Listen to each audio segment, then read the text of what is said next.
Okay, go ahead.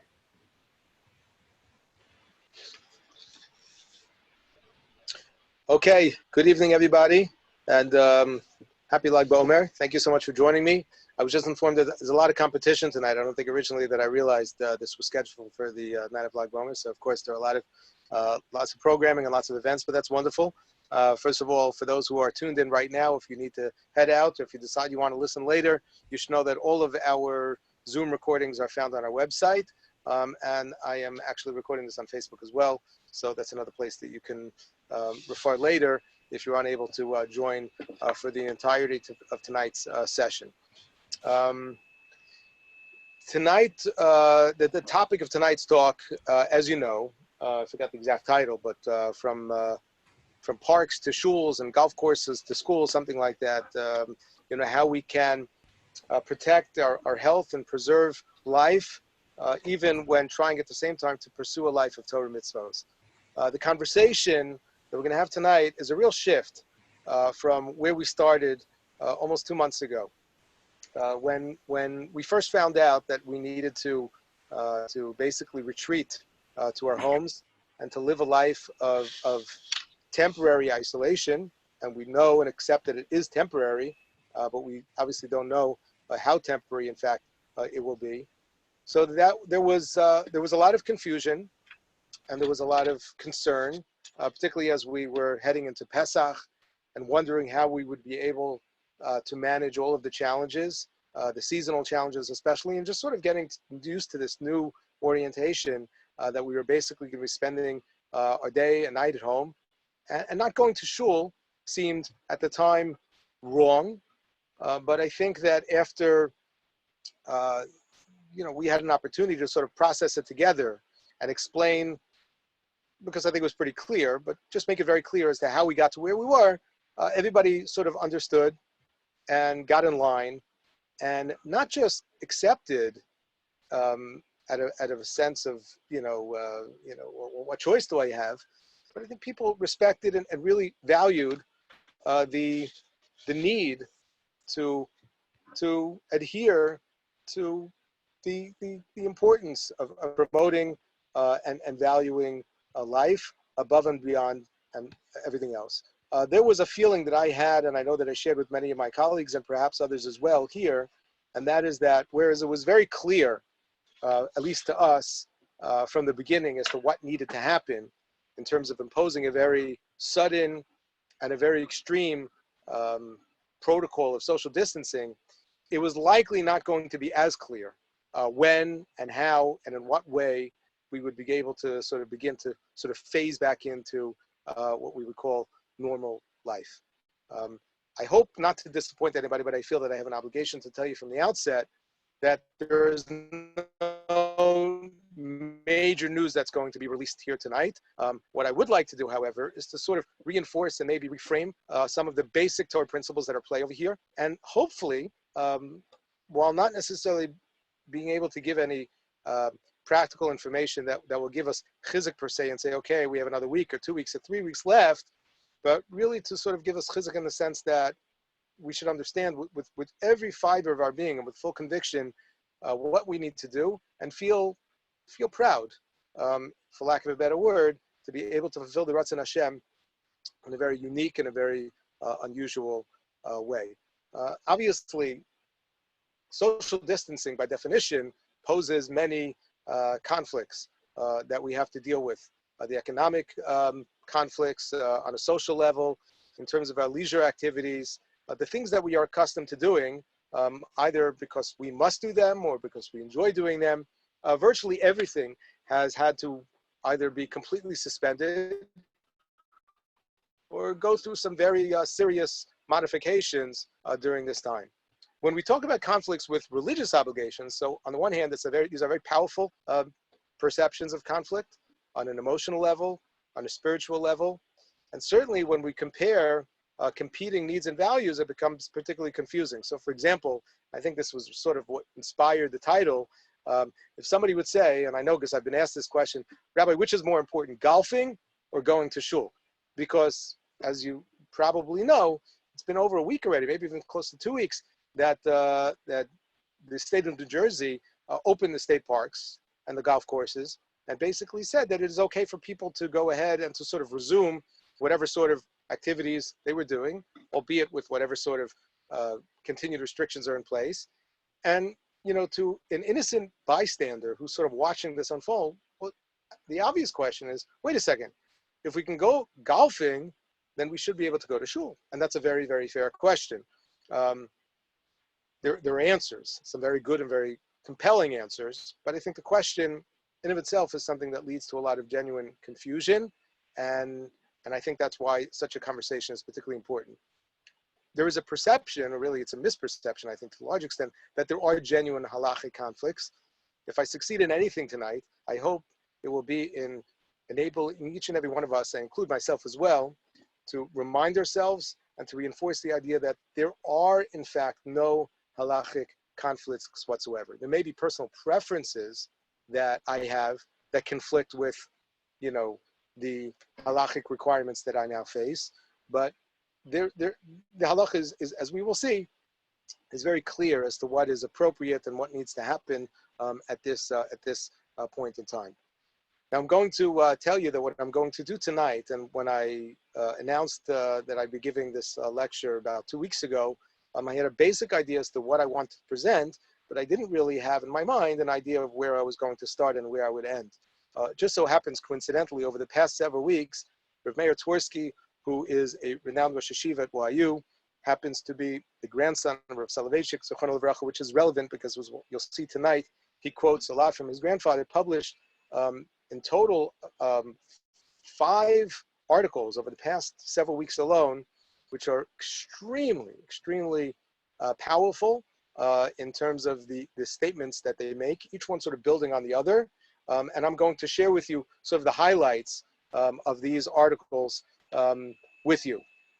Please do not in any way whatsoever assume that what I'm going to present tonight serves as a substitute for reading the articles themselves. 4 out of the 5 have been translated into English, so you could read them in the original Hebrew or the translation on torahweb.org.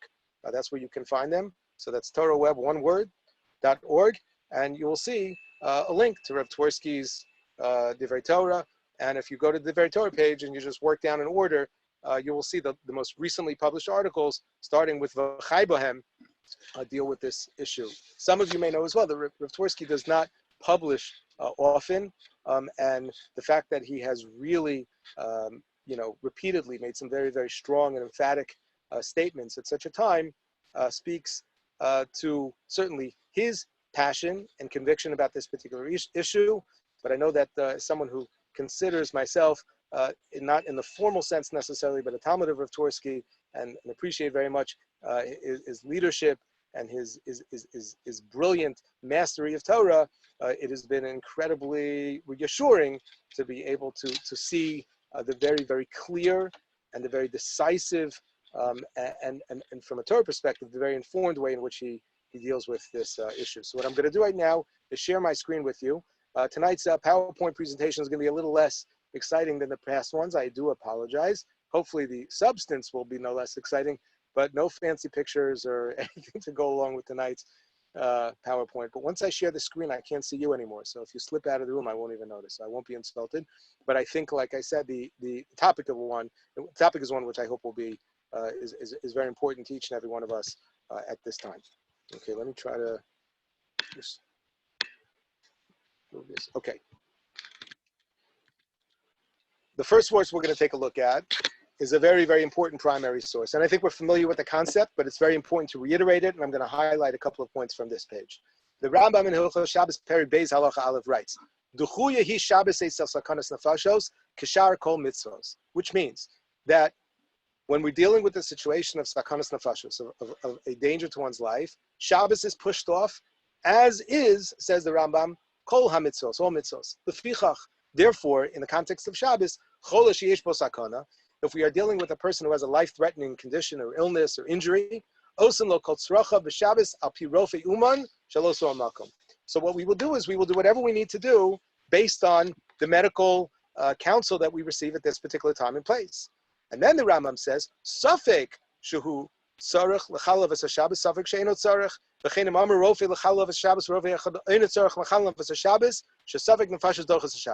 you're dealing with a situation where we are not sure, the person is not necessarily in a life-threatening situation, but maybe, or you have conflicting eitzes or reports from different doctors. One doctor says this is life-threatening, and the other one says this is not. So says the Rambam, we are still Mechalel Shabbos, shesafek nefashos dochas to Shabbos. It's not just that a situation of vadai sakanas nefashos, where there's certainly a danger to one's life, but even if it's only a safek, the halacha is, this is dochas Shabbos. The Rambam goes on to say in the next halacha, v'asur lihisma meya b'chilul Shabbos l'chol sheyish bo sakana. It is prohibited to delay. It is prohibited to sort of waver and to stall. Shenemar, as the pasuk says, Asher yaseh osa adam v'chai bohem v'lo sheyamus bohem. The pasuk that we just read a couple of weeks ago, the Torah says regarding the mitzvahs of the Torah that we do them v'chai bohem so that we can live by them. And Chazal comment v'lo sheyamus bohem. L'mad, do we see from here she'ein mishpetei haTorah nekama ba'olam el rachamim v'chesed v'shalom ba'olam. We see from here, says the Rambam, that the laws of the Torah are not to be vengeful. Rather, they convey and they deliver messages and experiences and a life of rachamim, compassion, chesed, kindness, and shalom, peace. Ve'elu ha'apikorsim, such a strong word. Says the Rambam, heretics, she'omrim shezeh chilul Shabbos, v'asur. If a person would say, no, you can't do that. You can't get in the car. You can't turn on the light. You can't pick up the phone. You can't do whatever is needed for this chole or a suffix chole sheish basakana. So, alei and akasavom regarding such a person, the Navi Yechezkel says, "Gamanina sati lem chukim lo tovim mishpatim lo yichlu bahem." People who have the warped, corrupted view that Torah is a book of laws, shelo yichlu bahem. But the Torah is very clear, and the Torah is very unambiguous. It's mitzvos that ultimately v'chai bahem that we are to live by and live through. V'lo sheyamus bahem. Rav Twersky, I apologize for a moment. I'm going to digress for a moment and share with you something else. The Shulchan Aruch writes in Shin Chav Ches, this is the laws of Hilchos Shabbos, that as the Rambam says, and it's the din in the Shulchan Aruch, it's din in the Gemara, that a person who's in a life-threatening situation, mitzvah l'chalel es Shabbos, it's a mitzvah to be l'chalel. It's not just mutter; it's a mitzvah. V'hazar, one who moves quickly to do so is to be praised. And then I want you to see this. V'hashoel harei shofech damim. Very strong words. One who stops to ask a question on Shabbos as to what is the right thing to do is. I wish there was another way to translate those words, and if there was, I would. Harei shofech damim. Such a person, I can't even say is kishofech damim. I wish I could say that the Shulchan Aruch says it's like a shofech damim. Somebody says that this is an act of murder to stop and ask questions on Shabbos as to what to do. The Mishnah Berurah explains, Perish, also isha who mischased, this person who is at this point acting in a very pious way. V'yorei l'chalel Shabbos. He's afraid to be l'chalel Shabbos, not because he wants to watch another 10 minutes of television. He's afraid because he's a God-fearing, pious Jew. Kiyama yedei mora. All he wants to do is ask a shaila first. I just want to ask the rabbi, harei shofech damim. This is equivalent to murder. Because how much time is it going to take you to ask the rabbi? Half hour, 15 minutes, 10 minutes, 5 minutes, 1 minute? All that time is something that could be the difference between life and death, and this person's situation could deteriorate. And then the Mishnah Berurah goes on to say, the Yerushalmi says, Hanishal harei maguna, the rabbi who's in his house at that moment, who doesn't have prophecy, has no idea what's going on, who gets a knock on his door, and this guy says, Rabbi, I have a question. Somebody in my house, they're not feeling well, they're choking, they're bleeding to death, they're having chest pains. So the rabbi harei maguna. The rabbi is not called a murderer, but a very non-complimentary term over here. The Yerushalmi says that the person who's being asked this question, the rabbi is maguna, is sort of despicable in this case. Perish. It is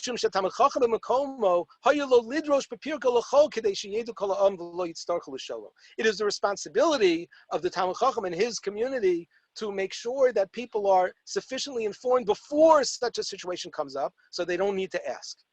And if he has, unfortunately, people in his community who feel that they need to go and ask a question like this on Shabbos, blood is on their hands, and to a certain extent, he bears that guilt as well. Very, very, very strong words. And it's for this reason, you should know there's an interesting custom. I don't know if I would really call it a true custom, but I've heard that some maintain that when the rabbi comes to the community, his first Shabbos in the community, that's the topic that he should talk about. He said, well, I'm just here the first week. The first thing I'm going to talk about is what happens if somebody has a life-threatening condition on Shabbos. The answer is yes, because I don't want to wait another week if, God forbid, there's a situation that comes up that week. This is the responsibility of the nishal, of the one who would be asked such a question. Rav Twersky writes in that article, in our family, we have a tradition regarding the following story. When Rav Chaim Soloveitchik's oldest grandson, who was the Rav, again, that was Rav Twersky's grandfather, Rav Yosef Tov Levi Soloveitchik, was an infant, he became gravely ill, and the doctor came to examine him on Shabbos. Listening to this story, during the examination, Rav Chaim asked the doctor if he needed more light. The doctor, neither accepting or dismissing Rav Chaim's offer, replied, no. You can just try to imagine you're in this situation. You ask the doctor, you need more light? The doctor doesn't say yes. He says, no. Immediately, Rav Chaim instructed the family member who was standing closest to the fire to tend to the fire to provide more light. The family, however, was deterred by the doctor's neutral answer and did not immediately comply with Rav Chaim's directive. Rav Chaim excoriated him.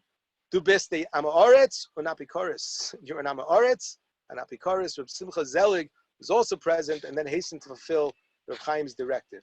This story is both awesome and instructive. Per Rav Chaim, Rambam's designation Apikoris includes even one who subscribes axiomatically to the preeminence of Pikuach Nefesh, but is remiss in acting commensurately. After all, of what value is one's nominal belief if he does not act accordingly? These are extremely important points to just sort of absorb and process for a moment. Many of us know, because we have heard and we have reviewed this, and perhaps we've even seen it in action. Maybe you remember, I remember instances where there was a person who faints in shul on Shabbos, or is having some terrible pains, and you may have even seen myself or other people pick up the phone and call 911 without hesitation. We know what to do. But you see from the story that a person who hesitates, who knows the preeminence of Pikuach Nefesh, but hesitates in acting, so is also included in this very, the most extreme condemnation from halacha, because after all, what value is one's belief in this situation, again, if they do not act accordingly? These are just excerpts from Rav Twersky's article. Like I said, this is not everything he has to say, but I just tried to pull out what I thought highlighted the main points. The Rav's penetrating exposition is crucial to appreciating the full ramifications of Rambam's formulation. The Rambam writes, this is a quote from the Rav, the saving of a life overrides the commandments of the entire Torah, and he should live by them and not die by them. The pasuk we saw earlier, desecrate one Shabbos on his account so that he may keep many Sabbaths. The Gemara Yoma, this law is the watchword of Judaism. The teachings of the Torah do not oppose the laws of life and reality, for were they to clash with this world, and were they to negate the value of concrete physiological, biological existence, then they would contain not mercy, loving kindness, and peace, but vengeance and wrath, which is a summary, essentially, of the Rambam. One who makes light of the mandate of Pikuach Nefesh is not only making light of one isolated halacha, rather he is guilty of distorting and perverting the entire Torah. His flippancy depicts the laws of the Torah not, Rahman al-Islam, as merciful, kind, and just, but as vengeful and vicious. It goes without saying that such a distortion constitutes a chil Hashem. I write the following without pretensions. This is Rav Twersky writing. I know all too well that I am sorely lacking in Torah, Yir, and Masim Tovim, and I am wholly unqualified to address or to take a stand on issues which are the province of Gedolei Torah. I needed to include that not only to give you an opportunity to just sort of see firsthand Rav Twersky's incredible anivos, his humility, but if there's one thing I can disagree with, if I may, it's on this point, that he is not, as far as any of us can tell, sorely lacking in Torah and Yir and Masim Tovim, quite to the contrary. Chazal, however, but look how he writes this, and this is so important, because you may hear, and you may even hear in my tone tonight, a little bit of chutzpah. After all, Rothwachs, who do you think you are? Who do you think you are? After all, I read and I saw some very, very big distinguished rabbis here and in Eretz Yisrael with long white beards, who are much smarter and much more experienced than you are, and you'd be right, and they seem to be saying something else. So Tversky writes, Chazal, however, adduce a clear halachic mandate from the pasuk in Mishlei. There is no wisdom, no insight, no plan against Hashem. In Chochmah, ve'in Tvuna, ve'in Etzen, neged Hashem. That is, Chazal say, in a situation of Chil Hashem, we do not defer our attempts to address the Chil Hashem out of respect for a Rav. The lashon of the Gemara is b'makom Chil Hashem in Cholkin kavod l'Rav.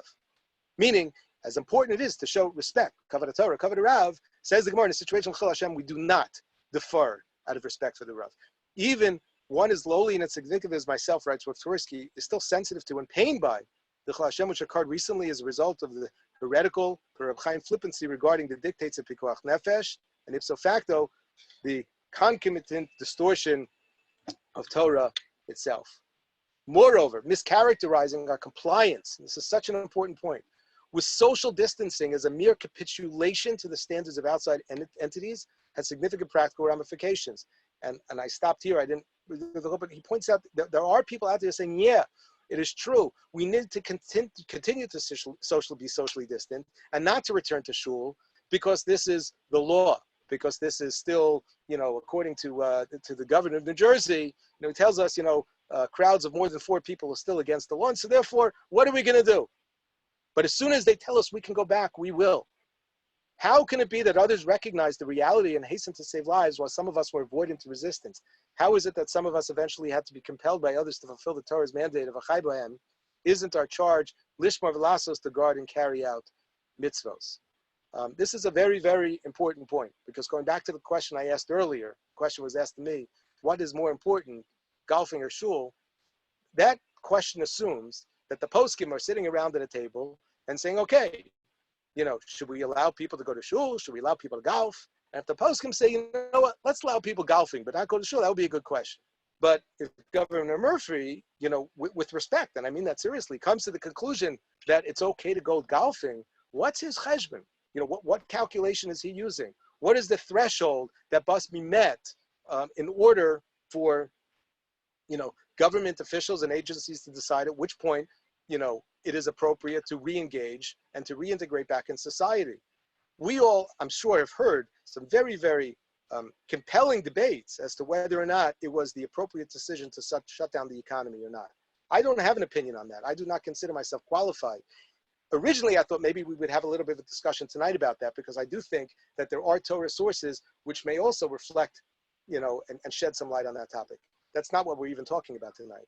But even, let's assume for a moment that it was the wrong decision, even from a Torah perspective, to shut the entire economy down and to tell everybody to stay home and nobody go to work. In no way whatsoever does that necessarily bear any significance when deciding whether or not people should be going to school or shul, because at the end of the day, when governing our own lives and making decisions, we are guided by a very clear set of rules which are found in the Shulchan Aruch and nowhere else. What if the Torah's depiction, writes Tversky, of a universal recognition, an organic result of scrupulous performance and of fealty to the mitzvos, that Hashem's nation is a wise and discerning one. Am chacham v'navon. This too has intensified the Chil Hashem, meaning that we who are supposed to be, as the Torah declares, an am chacham v'navon, the nation that the world will look at, this too has intensified the Chil Hashem. In addition to a perversion of Hashem's Torah, there has been a perversion of the image of Hashem's nation. I encourage you once again, at some point, to take a look at the article online, but this is sort of, in sum and substance, what I took out of the first article. The second article that Tversky wrote, he highlights a different point within the Rambam within Halacha, which really zeroes in on a word which I referred to, I think, in the first session that I gave, and that is that the Gemara, you recall, teaches that how do we know that it's important to protect one's life and to take care of one's health? 2 psukim the Gemara quotes. First one, v'nishmartem ma'od l'nafsho seichem, and hishamer l'cha ushmor nafshecha ma'od. So the Rambam picks up on not just the pasuk, which is found in the Gemara, but the fact that the Torah uses in both of those instances the word ma'od. And the Rambam writes, v'chein kol michshol sheyesh bo sakanas nefashos, when we're dealing with a hazard that could be dangerous, mitzvah saseh la'asir l'sham mimenu l'zar b'davar yafeh yafeh. You have to be very careful. Look at the Rambam who is known for his precision to count each and every word, says, Lizar b'davar yafeh yafeh. Be very careful. Shenemer, as the pasuk says, the Rambam in Hilchos Deos talking about a completely different situation, talking about, in this case, about the humility of Moshe Rabbeinu, points out that it's not sufficient for a person to be humble. Rather, a person has to be sheyashval ruach, tiarucha nemucha l'ma'od. And that's why the Torah says about Moshe Rabbeinu was anav ma'od. It doesn't just say he was anav bilvad. It says the Rambam, it says ma'od. And what Tversky goes on to do, it's fascinating. I'm just not going to do it right now because time doesn't allow for the purpose of this presentation. But again, if you look online, you'll see it there. And this is one of those English articles. He points out how there were other instances we find where from the Psukim and Chazal, and this is all found consistently in the Rambam, there are times where it says ma'od when it comes to these mitzvahs, the mitzvah Avos Hashem. And these are instances in which the halachas wants to highlight, as Rothwachs writes over here, it is readily apparent from the passage that ma'od connotes increase, intensification, as well as following a course of action to its extreme ultimate end. In fact, I didn't put it over here, but he quotes from the Rambam in Perush Mishnais, who says that explicitly. Ma'od means, the Torah says you have to take something to its extreme ultimate end. And this is interesting because the Rambam, as we know, typically recommends that in life we take sort of the middle of the road path. We should try to be mild-mannered and balanced and not to be extremists. But there are several instances in which the halacha says, no, you must be an extremist. You must be sort of a zealot, if you will. And one of those few instances is when it comes to the matter of pikuach nefesh, when it comes to the mitzvah of achai bohem. The Torah says, "V'nishmartem ma'od l'nafsho seichen." Hishamar lecho shmor nafshecha ma'od. It's not sufficient to be somewhat careful. You have to, again, take it to its extreme ultimate end. Rothwachs writes, it is both extraordinary and awesome then when we note that along with the aforementioned mitzvos, the mitzvah to take precautions in the face of potential danger is also accentuated with the word ma'od, v'shmor nafshecha ma'od. Moreover, the fact that the Torah requires the very same exceptional dedication and supreme effort indicates that the mandate of pikuach nefesh belongs in the same class of fundamental axiomatic mitzvahs. The mitzvah, like I said, like the mitzvah of Avos Hashem. Accordingly, it is abundantly clear that we are to evaluate every potential course of action by this exacting standard. There is clearly no place to pursue or accommodate a perfunctory pro forma compliance with relevant standards. It is therefore wholly illegitimate to attempt to organize minyanim or reopen yeshivas through various legal manipulations as long as we are confronting even potential danger. So again, I don't want to jump to the end, but we are all, for so many reasons, which don't need to be said because they should be obvious to all, we are itching, we are anxious, we are yearning to be able to return to our ritual life, which includes being able to go to shul and to daven with a minyan and daven with tzibur and recite Dvarim Shebetush and to say Kaddish. It's all true. However, there is no place to pursue or accommodate a perfunctory pro forma compliance without relevant standards. Those standards are dictated by the halacha. In truth, the very fact that presently the only possible avenue for reopening our Bate Knesses and yeshivos entails such obvious contrivances is per se an unmistakable indication that we are in fact still confronting a very real danger, Rachmana litzlan. And I want to reiterate, not to stick words into Rothwachs, but as he said earlier, even a suffek pikuach nefesh. Categorically, there can be no dispensation to take any steps which would interfere with our discharging our obligation to take all possible precaution and to expend great efforts to those ends. That is, again, sort of in sum and substance, the conclusion of or that, not the conclusion, but that's the idea that it's found in Rothwachs' second article. In the third one, he touches upon the idea of bitachon, namely that we are all to strive to be bali bitachon. And to be a bali bitachon means sometimes in life we take chances. Sometimes in life we do things even though we do not necessarily have all the security and reassurance that we need to know that this is what is expected of me, that this is appropriate, I'm doing the right, not too much, not too little. There's an idea of bitachon.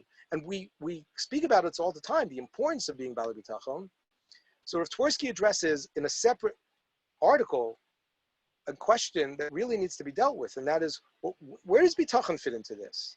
After all, if you're going to tell me, for example, that I can't go back to shul, so does that not reflect a lack of bitachon? After all, obviously I'm going to take necessary precautions. I'm going to be careful. I'm not going to do so flippantly and with complete and total disregard. I understand. I recognize that there's a real risk. There's a virus out there. People died. People I know died. I'm not dismissing that entirely. But you reach a certain point where I'm going to say some of the things that I've been hearing, and maybe you've been hearing, and maybe you've been thinking. Life's got to go on. You know, we have to figure out how life can resume as normal. There is a rabbi in our community who, in fact, wrote this to his entire congregation this past week. We have to figure out how to open our shuls once again. Life has to go on. And while he didn't say this explicitly, left me, you know, with the impression, and this is certainly a noble goal and value, you know, at a certain point, you have to have bitachon. So Rav Twersky addresses that as well. The lowly man of faith, quoting, of course, from the famous work of Rav Soloveitchik. These are the words of the Rav, not Rav Twersky. The doctrine of faith in God's charity, bitachon, is not to be equated with the folly of the mystical doctrine of quietism, which in its extreme form exempts man from his duty of attending to his own needs and lets him wait in, open quote, holy idleness and indifference for God's intervention. This kind of repose is wholly contrary to the repose which the halacha recommends, the one which follows human effort and remedial action. Man must first use his own skill and try to help himself as much as possible. So the first thing the Rav points out is the difference between bitachon that we speak about and let's say, in this case, a Christian doctrine of quietism, which basically means in its extreme form that if we are truly God-fearing and God-believing people, so we are then exempt of our duty of attending to our own needs and let God take care of me. The Rav goes on to say, no, man must take care of himself. Then and only then, men may find repose and quietude in God and be confident that his effort and action will be crowned with success. The initiative, says the halacha, belongs to man, the successful realization to God. Certainly, as the pasuk says, except the Lord build a house, they labor in vain that built it. Meaning that, if HaKadosh Baruch Hu does not consent to the building of a house, so all of my efforts will be for naught. But if those who labor stop that building, there will be no house. The Lord wants man to undertake the task which he, in his infinite grace, completes, says Rav Soloveitchik. So Rav Twersky, again, and you'll forgive me because this was an entire article and I didn't even give you one excerpt from Rav Twersky over here, but I encourage you to please again look inside. This is also, I believe, this actually may be the one article that was not translated into English, but I'm happy to offer myself to anybody here who tries reading it in its original Hebrew and would like any assistance. Please feel free to reach out to me. It's not a lengthy article, but in this article, Rav Twersky addresses this notion and argues that it is completely faulty and in fact a grave mistake to think that a person can go ahead and essentially ignore halachic responsibilities and do so in the name of bitachon. And he makes a very clear point that bitachon does not interfere with shmiras hamitzvos. So if I have obligations to do something, or if there are prohibitions which are restricting me from doing something, I cannot go ahead and claim in the name of bitachon that I am somehow exempt from these obligations, or I am somehow exempt from having to follow these restrictions and prohibitions. That's not the way it works. That's all within the realm of human initiative. That would be no different than a person, saying, I'm not going to go to work, and the Rebbeinu Shalom will help. That's true. On the one hand, that's really you have to be impressed with such a level of bitachon, but that level of bitachon is not something that we promote. We promote that a person has to do a certain level of ishtadlus, and then you can have faith in the Rebbeinu Shalom. Before I share with you a little bit of the OU guidelines to shuls and communities on reopening, I want to do something else. I'm actually going to stop sharing the screen for a moment. I didn't put on the PowerPoint, but I did highlight for myself several excerpts from Rav Twersky's most recently published article, which just was released yesterday. This one, if I'm not mistaken, was only available in English. It was written in English, and it is found on the website in English. And I really, really encourage you to look at this. And here he addresses really head on, specifically, the tension that we are feeling with our inability to go to shul. That we can't go to shul, that we can't be in shul, and we can't daven in the way that we feel that we need to, that we should be. And he addresses that. And again, I'm just going to read to you several excerpts that I've highlighted for myself. This is not on the screen.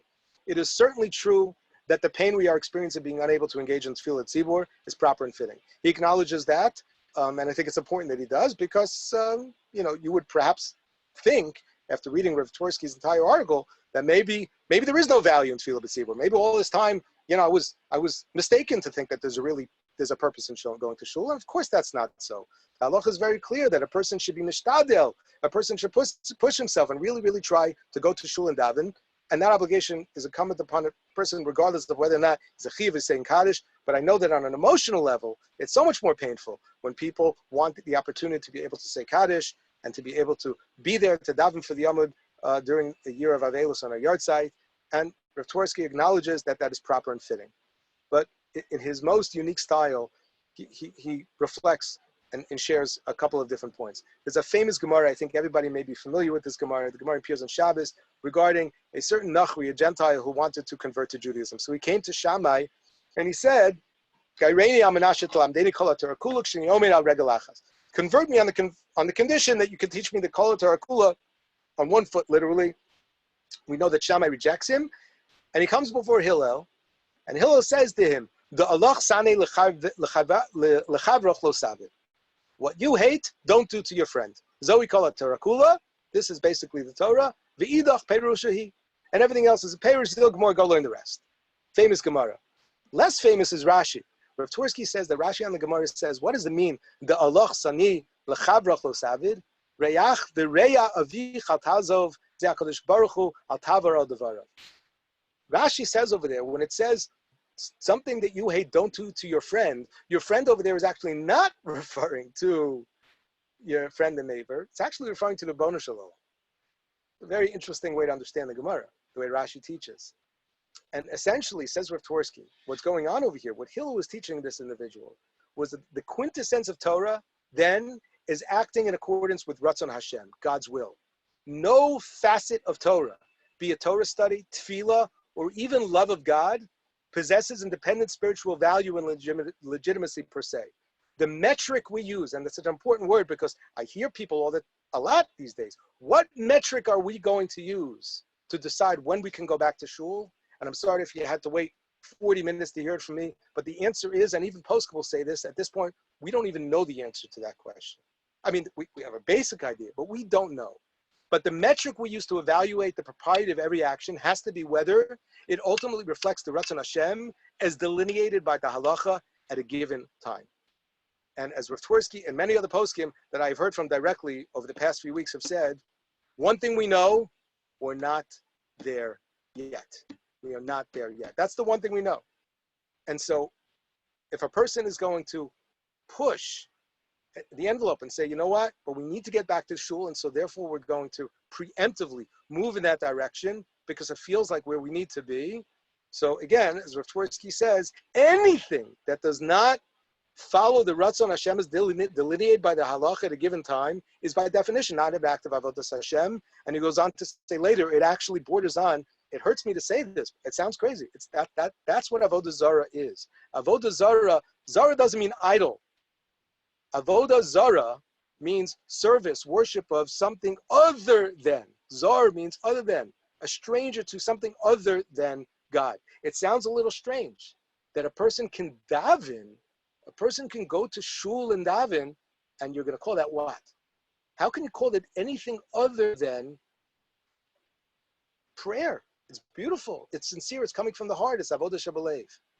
Says Rav Twersky, it's an explicit Gemara. For those who learned Daf Yomi, we just learned this maybe a few months ago. Tefillah, of course, we know is one of the loftiest spiritual forces in the world. However, the Gemara says, regarding a person, for example, who's considered to be halachically unclean, if a person, for example, has to use the restroom, I don't want to get the details right now, it's not even relevant, but there are certain situations where the Gemara tells us that prayer is called a to'eva, an abomination. A prayer, a sincere, tear-driven, thoughtful prayer is called an abomination. In certain circumstances, an action, holy and exalted under normal circumstances, metamorphoses from a very great mitzvah into an equally severe avera. Such determinations are contingent exclusively on their fealty to Ratzon Hashem. What does Hashem want from me right now? Rav Twersky goes on to write, Torah is the embodiment of Ratzon Hashem. While Tefillah B'tzibur is indeed a pillar of Avodas Hashem, every school child knows that it doesn't override the obligation to safeguard life. It doesn't justify exposure to Safek Sakana. In the USA, given the current state of the pandemic and our dangerous lack of knowledge, assembling for Tefillah B'tzibur contravenes Ratzon Hashem. Such foul religious gatherings endanger the community, and in the current situation transform what is usually a great mitzvah into a great Aveira, Rahman al-Islam. Rothwachs goes on then to refer, and this is just not his style, so it just gives you a sense as to how deeply concerned and disturbed he is. But as we saw before, B'makom, Chol Hashem, and Chokim, Kavod L'Rav, talked about that funeral that took place several weeks ago, and did not get involved at all, naturally, in the politics of what the mayor said, didn't say it's actually not really the concern of all. The organizers of this recent funeral, writes Rothwachs, understandably were well-intentioned, and here's the key, motivated by the mitzvah of Kavod HaMeis. Of course they were, as we would for anybody who was nifter, certainly a great Rebbe. They were motivated by Kavod HaMeis. And I'm going off script for a moment, but this is what Rothwachs said. And so did they accomplish that? What they did was at Kavod HaMeis, the deceased Zatzal was not accorded final respect, but unparalleled in dignity. Tosfos and Bava Kama writes that we refrain from burying the deceased on Shabbos by employing the services of a non-Jew, because this is not Kavod HaMeis. So we may, in our estimation, say, oh, this seems to me like it's the right thing to do. But the answer is, it doesn't matter how it seems to you, or even I. It matters what is the Ratzon Hashem, as expressed again by what the halacha delineates in any time and place. He brings further examples, powerful examples that we are familiar with. The famous story of Shaul and Shmuel with the war with Amalek. We just read this, a couple of months ago in Shul for the Haftarah. And when Shaul tries to defend his failure to carry out the instructions, HaKadosh Baruch Hu, and to kill all of the people from Amalek and to destroy the spoils, the animals. So Shaul defends his actions by saying, listen, the people took these animals, they were going to bring them as karbanos. And Shmuel says, "Hachefetz l'Hashem ba'olosus v'chim kishmoa b'kol Hashem hine shmoa mizerach tov l'akshiv michei levilim." Do you think that God wants your burnt offerings and peace offerings as in obeying the voice of the Lord? Behold, to obey is better than a peace offering. To hearken is better than the fat of rams. The exclusive obligation concerning fulfillment of avodas Hashem is heeding God's word and will. Even something as sanctified as karbanos becomes repugnant if it doesn't accord with God's stated will at that particular moment. He then in a beautiful way, draws upon another famous Maimer Chazal, that welcoming and receiving guests is greater than Kabbalas B'nai Ashchina. We don't know exactly what Kabbalas B'nai Ashchina is, but literally welcoming, receiving the divine presence, an experience which Chazal note that Avram Avinu was zocha to, as the Torah tells us in the beginning of Parshas Vayera. And somehow, it's hard to understand as God yields to some guest who happens to be at my door. How do we understand that? That's a very interesting conversation for another time. But Rothwachs highlights the words in the Tziv. He writes, "Mikomakom, imisrami is a mitzvah b'shasha adam shakua ba'avas Hashem." If a person encounters an opportunity to do a mitzvah at a time that he is immersed, engrossed in avas Hashem, muchuyev lahafsik mitzvahs ava she'en lo zman kavua. That person has to stop, to just cease and desist his attachment to that experience of avas Hashem, which of course is something which is so great. Over here we are dealing with a mitzvah again of Yishar Melecha Ushmor Nafshecha Ma'od, the mitzvah v'chai bohem, the mitzvah v'nishmait ha'mod nafsho seichem. It's not a time to be saying yes, but I have to express my avas Hashem by going to shul. He goes on in a later paragraph to say, I heard the following from my brother, Hagon HaKadosh Rav Moshe Tversky.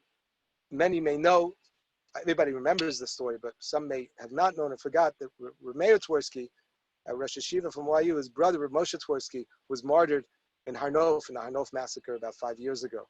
So he heard from his brother, who in turn heard from Hagon Rav Gershon Zaks, that there was once an emergency meeting of Gedolim to discuss potential responses to a harsh, cruel governmental edict.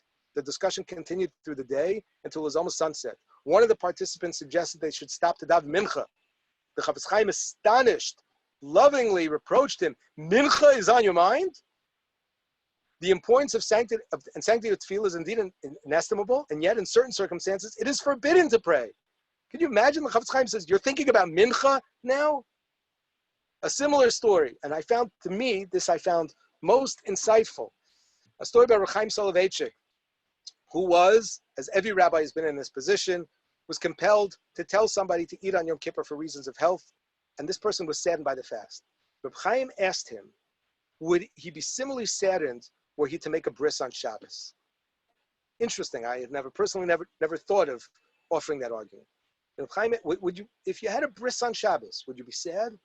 Reb Chaim paused and concluded, he who legislates the performance of malach on Shabbos on the occasion of bris bismana, at time commands, for reasons of health, to eat on Yom Kippur. HaKadosh Baruch Hu commands us to fast on Yom Kippur sometimes, and other times he mandates to eat on Yom Kippur. And we sometimes separate the two. And we have to ask ourselves, what is driving me? Where is that coming from? And I conclude Rav Twersky's article by just sharing, and I referred to this earlier, on a different occasion in response to an exaggerated and moderate form of marking Yom HaAtzmaut. And you know, Rav Soloveitchik, who was, of course, the proud leader of the Mizrahi movement, an individual who, in ways that no one who preceded or followed has been able to express in the most beautiful, not just poetic, but the most passionate, impactful way, the importance of supporting and committing ourselves to the mission of the modern state of Israel. But there was, I don't know what the situation was, an exaggerated, immoderate form of marking Matzmut. My grandfather, Rav Soloveitchik, remarked that it is possible to make an avodah zarah out of anything, even Eretz Yisrael. Properly understood, he meant as follows: everything is conditional, contingent. Their value is precisely as much as it accorded to by God. On a deeper level, HaKadosh Baruch Hu is the exclusive source of any and all value propositions. Idolatry essentially consists of conferring exaggerated value or status on an entity, often resulting in the heretical misperception that the entity in fact possesses an independent, autonomous value. By extension, when we hold the mitzvah to have greater value than accorded to it by Hashem, thereby insinuating independent absolute value, our distortion borders on the idolatrous. Rachmana litzlan. Such powerful words. What Twersky is saying, and this is not my read into it, that it is possible to daven to the Ribono Shel Olam with every fiber of your being, with a full-hearted leiv shalem, and at that very moment be committing an act of avodah zarah, because you are placing the value of the mitzvah of tefillah above and beyond another mitzvah, the mitzvah of, again, in this particular case, what we are discussing right now, the mitzvah of achai bohem. How frighteningly powerful and compelling one can distort any mitzvah Torah value in a way that borders on the idolatrous. It behooves us to reflect upon the seminal teaching, internalize it, so that we do not, God forbid, violate it. I hope I didn't scare all of you to the point that you'll never think it's safe to go back to shul again, because nobody thinks that, nobody wants that, nobody imagines that, nor for a moment do I think for a second that Rav Twersky believes that that's the situation. That being said, there's a certain sobering truth over here, and I'm going to be a little more explicit than perhaps some of my colleagues are, and I want to be very, very clear. The overwhelming majority, you know, I could say, I think it's almost everyone, are completely 100% on the same page. So it's not as if there is, an internal dispute among the members of the RCBC as to what is appropriate in this given situation. But I think in a very sincere effort, and I share that desire to try to give people hope and believe that things are going to be better soon. We may be unintentionally, we may be also sending mixed messages and not allowing people to manage their expectations appropriately, but perhaps more importantly, confuse people with the following point, and that is that at the moment,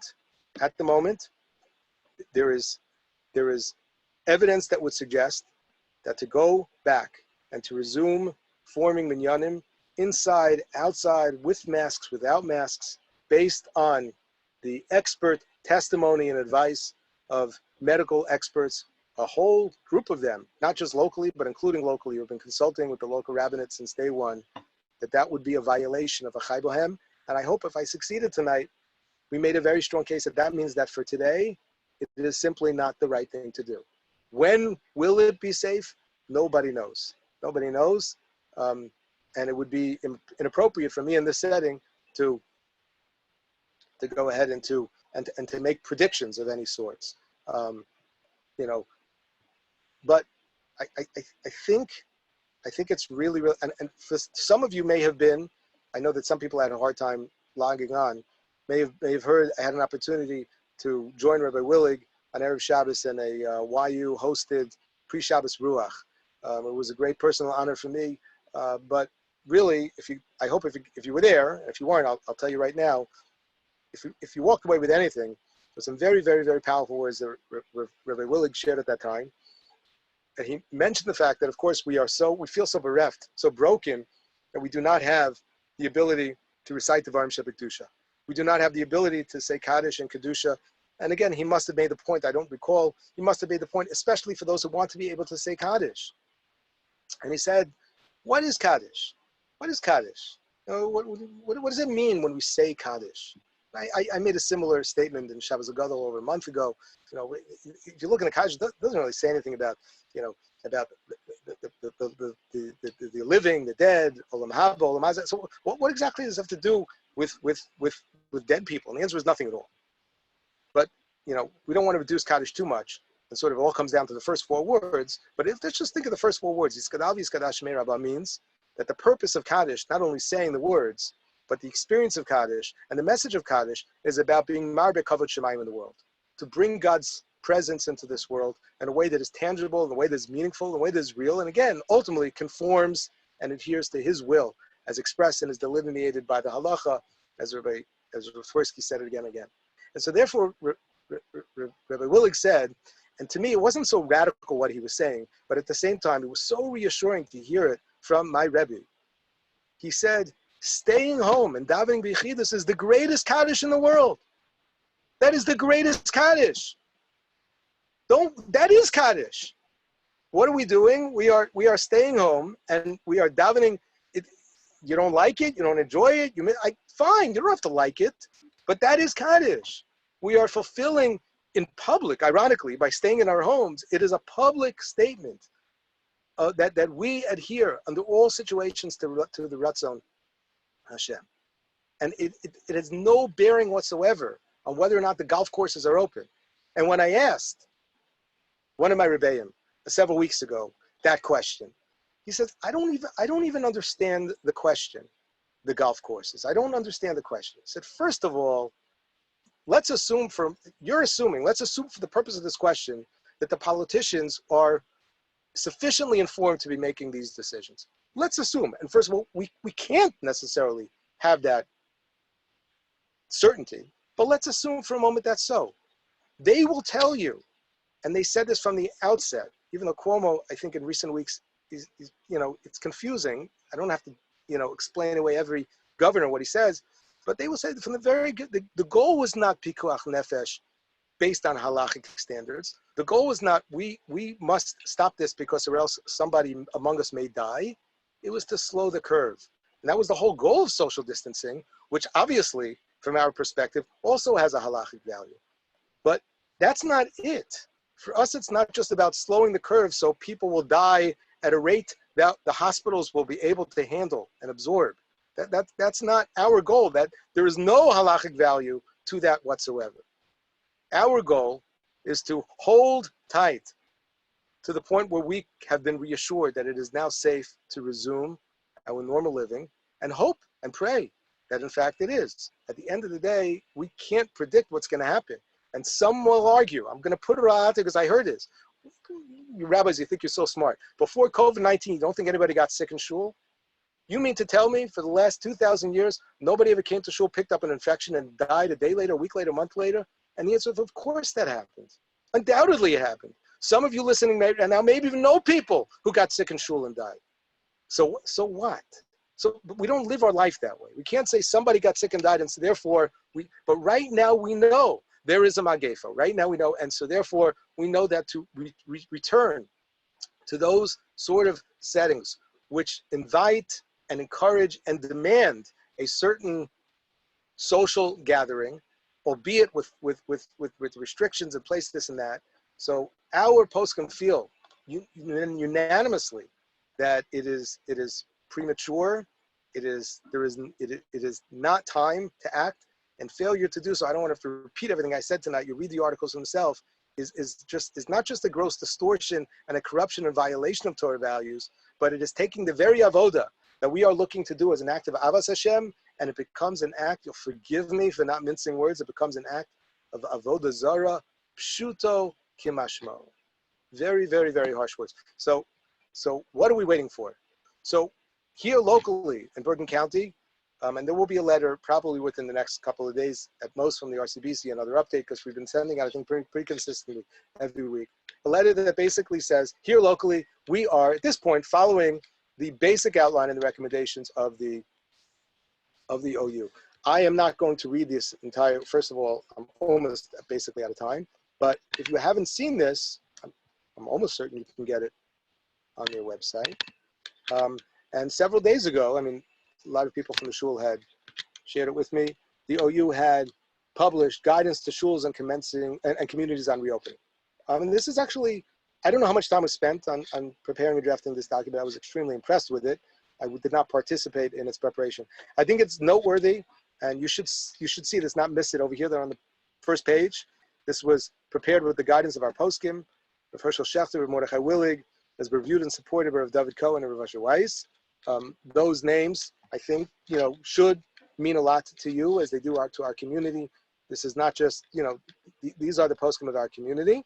And there are 13 principles. I don't know if it was done b'dafka that way, because that's a significant number. We also have a concept of 13. But the first one, we are not ready to reopen. We know that. We're not ready. And the basic, I think in some ways this is perhaps the most practical of all points. You want to know when.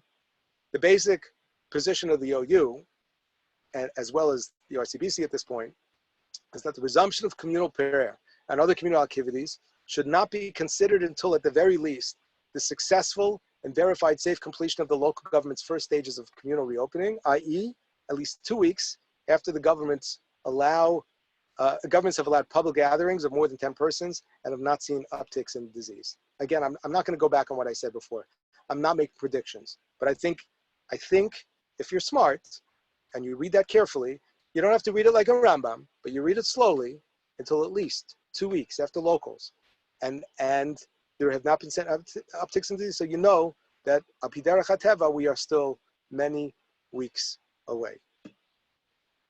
And it says over here, for example, if in New York, if the first phase of reopening began on May 15th, the first stages of beginning public davening would wait until May 29th. We know right now there's a standing order, the executive order in New Jersey continues until I think the beginning of June 6th or 7th. It's true, we could change it, it could be extended, perhaps it could be shortened. But so we're looking at least a couple of weeks after that. But again, the key words being at least. This doesn't mean, again, that nothing changes, but the resumption of communal prayer and other communal activities.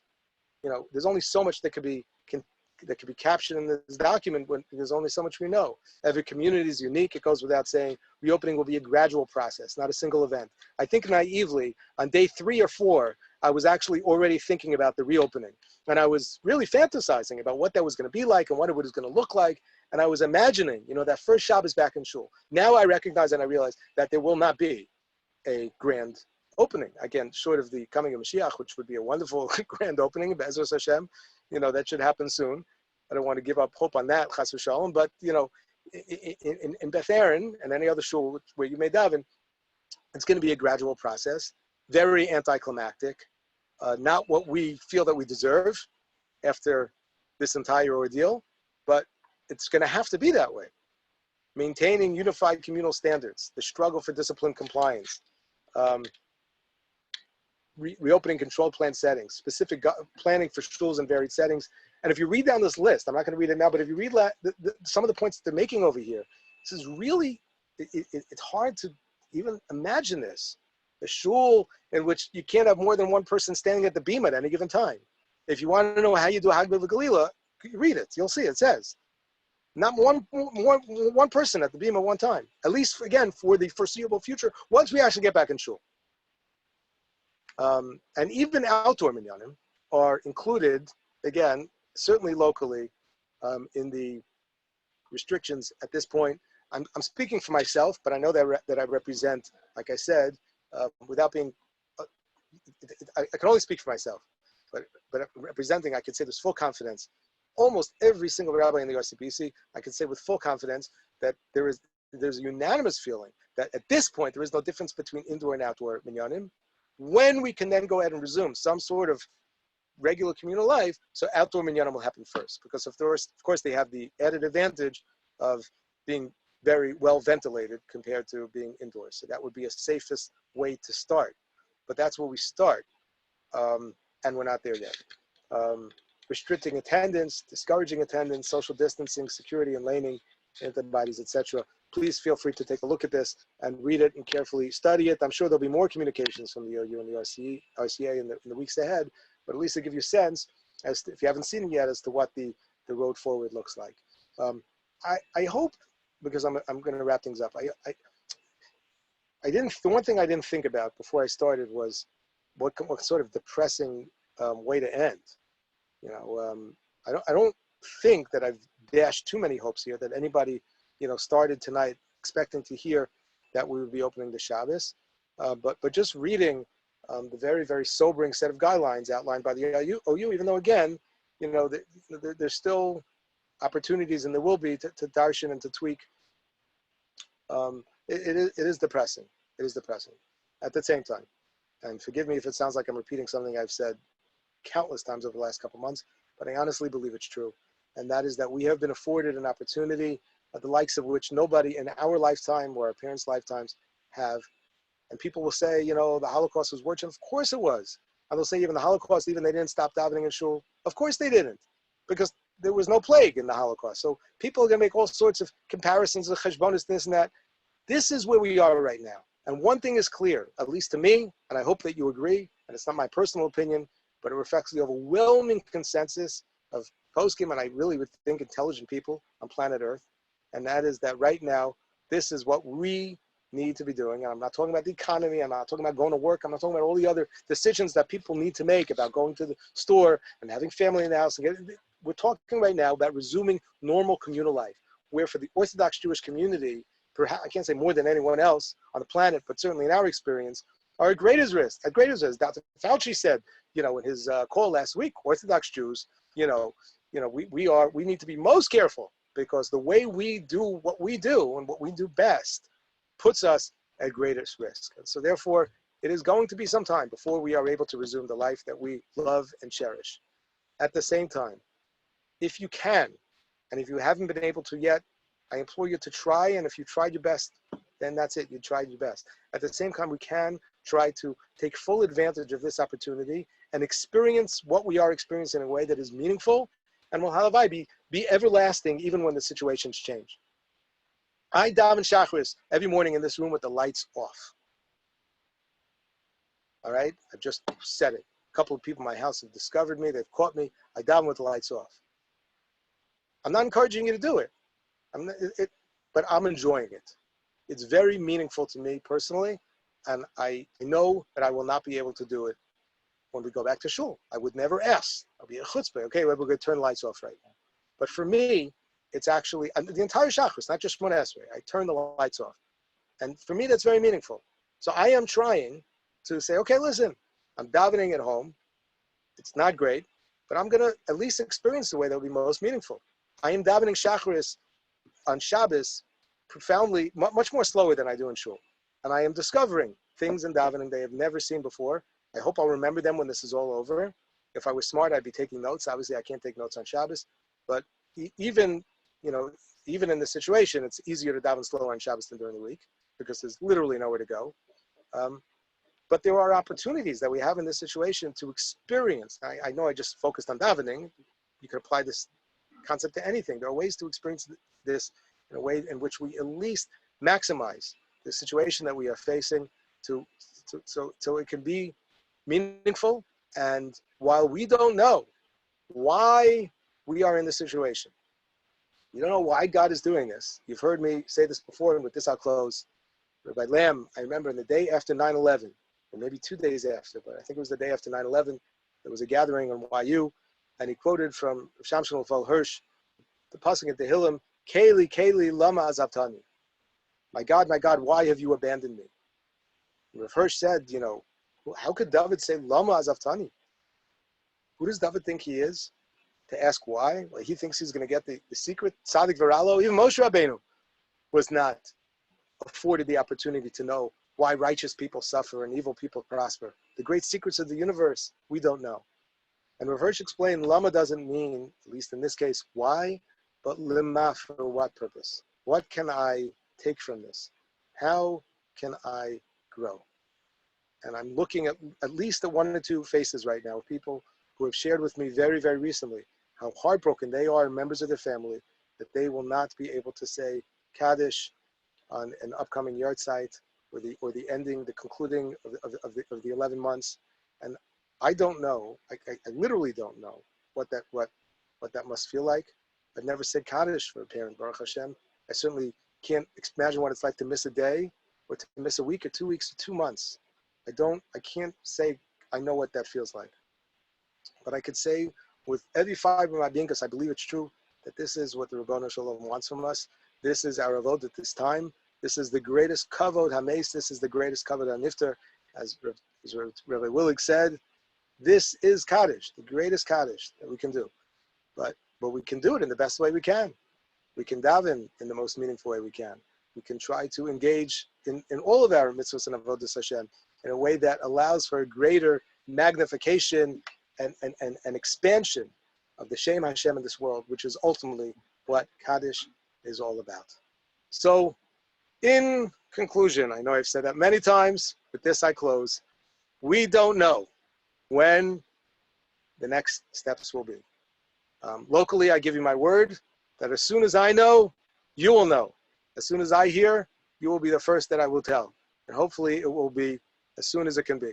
But until then, rather than feel just a sense of self-pity and despair and grief, if it's not clear, I'm going to say it. We should all accept the fact that we are going to be spending Shavuos exactly like we said we did Pesach.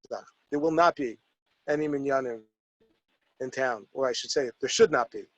And if there is one, don't participate. And if there's a 9 and they're short and they need you for Kaddish, don't answer. You don't have to throw rocks and say, Rabbi Rothwachs said it's Avodah Zarah. No, you don't have to be such a kanoi. But don't participate. There should not be minyanim. There should not be. And I hope that there won't be. Because we, in our community, and hopefully in the global community, respect and accept the simple fact that we have to at all times adhere to the Ratzon Hashem, v'chai b'hem v'lo sheyamus b'hem, and until it becomes as clear as it needs to be, that it is safe to reintegrate, to re-enter, to reassemble, to regather, and to begin the process of davening together and enjoying the communal life that we know and love and miss. We are going to continue to serve Hashem in the way that He asks us to. Yisham elecha, u'shmor nafshecha ma'od, v'shmartem ma'od l'nafshosechem, v'chai bohem. We are going to live, Bezos Hashem. We should all be healthy and well and continue to promote health and wellness in the days, the weeks, and the months ahead. Thank you, everybody. Have a wonderful evening. And hopefully this is a conversation, like I said, that we will continue in the days ahead. Thank you. Cool. Very bon. Cool. Thank you, Yeshua. Lag B'Omer. Maury just sent these out.